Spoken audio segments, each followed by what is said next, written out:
Hello and welcome back again to Star Wars The Living Set. Will, how are you doing, sir? Good, how are you? I'm doing awesome. Hello to everyone at the National Sports Card Convention. Yep. That is going on this weekend, so I hope everyone who's in Chicago is enjoying that. I heard it was pretty warm in the building, but I'm sure everyone's having an amazing time. I've seen lots of cool videos, lots of amazing things, but maybe sometime we'll get to go to that. That'd be pretty cool. We did see, when you were showing me something, we saw a 1986 Fleer Michael Jordan board that had a total of 30 of Michael Jordan's rookie card from that set. 30 PSA 10s. And one PSA 10 is about $200,000. Yeah, they kind of vary depending on what it is, but Michael Jordan, of course, from Chicago, so that was pretty cool. Yeah. I'm sure there was amazing Star Wars stuff. Yeah. I'm sure we'll continue to see more and more videos. But this week we got 4 more cards for you. So this week we're going to kick it off. Will's actually going to go with our first card, card number 27. Will, so tell us about card number 27. 27 is one that I actually am kind of excited about. Okay. Shaak T. I'm pretty sure, I don't think she's our first Jedi, but I'm pretty sure she's our first Jedi from the Clone Wars era, I believe. Okay. Maybe, not sure. You can go back and watch our videos and find out. So this one is from the Clone Wars. This is the Clone Wars show, not the Clone Wars movie, I don't think. Yep. They made 1,311. They're graded 62, 26 PSA 9s, and 35 PSA 10s. Okay. The voice is Tasia Valenzo. I think so. Valenza, I think. Valenza, okay. Yep. Voices on Batman, Arkham Asylum, which is like a really, really popular Batman video game. Yep. Yeah, I don't think you've played that one yet, but it's really cool. Spider-Man games, Star Trek, Star Wars The Bad Batch, and lots of others. Very cool.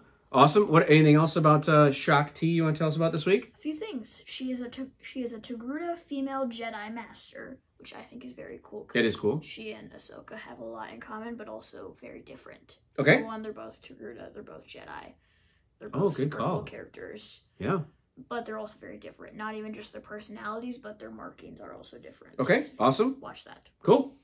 She's one of the final members of the Jedi High Council before the Jedi Purge. Awesome. So if you want to check out Shaak T, go watch the Clone Wars. Another just random fact that you guys can like look back and just do some research for yourselves. But I saw this thing where she actually has 4 deaths. She dies 4 times. So if you look back and look up Shaak T, how many deaths or something like that, don't really remember exactly. Okay. I thought it was pretty cool. You guys can go back and look and comment if you find out. Awesome. Well, good. Well, thanks for that one on Shaak T. I'm going to go to card number 28. Quay Tolsite, I believe is how we pronounce it. From the Solo movie, which is one of my favorite Star Wars movies. I agree. This is actually one of the Pyke leaders. So if you remember from Solo, when they actually land on Kessel and they're walking through and there's the Pyke leader that's got the keys that opens all the doors. That is Quay Tolsite. We'll go through some stats real quick. They made 1,307, 64 have been graded, 40 PSA 10, 20 PSA 9s.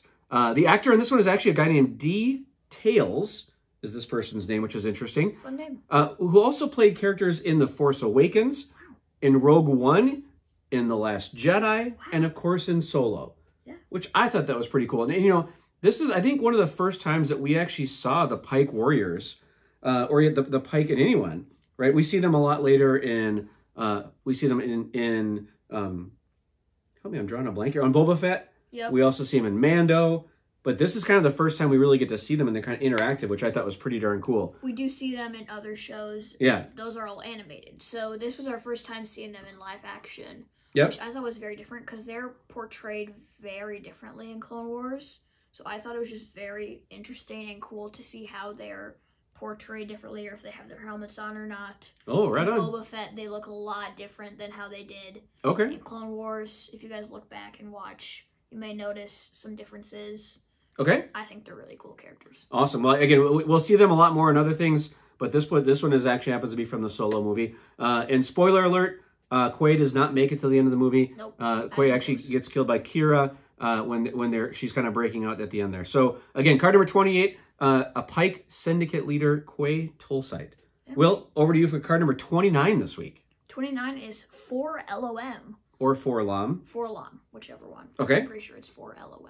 Okay. So 4 LOM is actually one of the bounty hunters. Yep. And I actually didn't know this part that I'm about to say. So The LOM series of protocol droid overrode his programming and became a galactic thief and bounty hunter.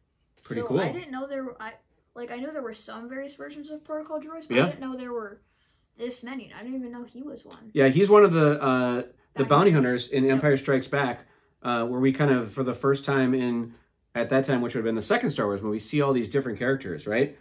He was with Bosk when we Bosk was there a few times ago. IG-88 was there. Yep. LOM was there. Zuckuss, I think that's his name. Oh, nice. Sure. Good job. So, yeah, so that was pretty cool. Good. What else about LOM? The actor is Chris Parsons. Okay. I'm pretty sure. He also played K3PO for LOM, obviously. Yep. And E3PO in Empire at 18 years old. Pretty cool. Here's this guy who's 18 years old and plays 4 different characters in Empire Strikes Back. Yes, very interesting. That's pretty cool. All right. Do you want to go through the numbers for us on that one? Oh, yeah, I almost forgot about that. Yeah. They made 1,356. They have graded 57, 13 PSA 9s, and 42 PSA 10s. Awesome. Anything else on LOM?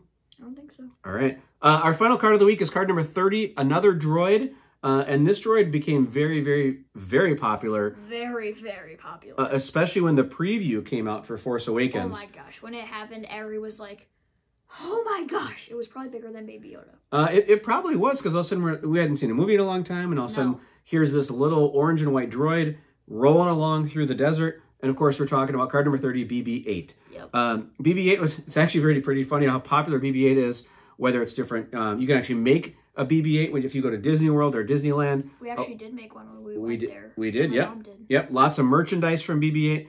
Very interesting. It was actually voiced by Bill Hader from Saturday Night Live and Ben Schwartz. And they were credited as BB-8 vocal consultants. And apparently what they did was they actually manipulated the voice through a talk box on an iPad and in running a sound effects app. They have gajillions of dollars and they're using an iPad and a sound That's apparently how they do it. So for filming the movie, they actually had 7 BB-8 puppets that were actually made, constructed for filming. And then most of the filming was actually where they had BB-8 like on a static prop. So it was kind of like this stick and they kind of cut it in that way, which I thought was pretty interesting. So the stats on this one, they made 1,502. 69 have been graded so far, 56 PSA 10s and 13 PSA 9s.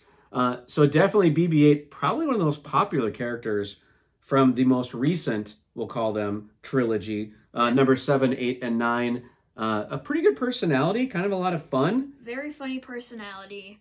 Yeah. I feel like he's almost like a younger R2. Like, I imagine he's like teenager R2. He has a lot of personality, a lot of spunk, just a lot of great character. They also gave him a lighter. Remember, he gave the thumbs up. He did a little lighter thing. Yes, it's kind of best part ever. Yeah, it's kind of like how R2 now in the other cartoons and other things has like all these extra accessories that, of course, when they made episodes 4, 5, and 6, they had no money to give R2 cool things. But now with BB-8, they can be like thumbs up, boop, thumbs up, which I thought was pretty fun. So that's our 4 cards for the week. So again, just like always, please give us any comments. Make sure you like, or if you want to give us any feedback at all, which is great. Thank you, of course, to Chris Penix, the artist who's actually still doing all of these cards. Eventually, we're going to get to a spot where Chris only does 1 card a week, and then we have another artist doing another card a week. And of course, these cards are always available on Topps The Living Set. 2 new cards every single week. Check it on Tuesday. That's when they come out. Awesome. Will, anything else for us this week? I don't think so. All right. I hope everyone has a great national show and everyone survives the heat in Chicago, makes it back, and we'll talk to you soon. Take a picture and post in the comments. Awesome. Thanks, guys. Have a great week. Bye.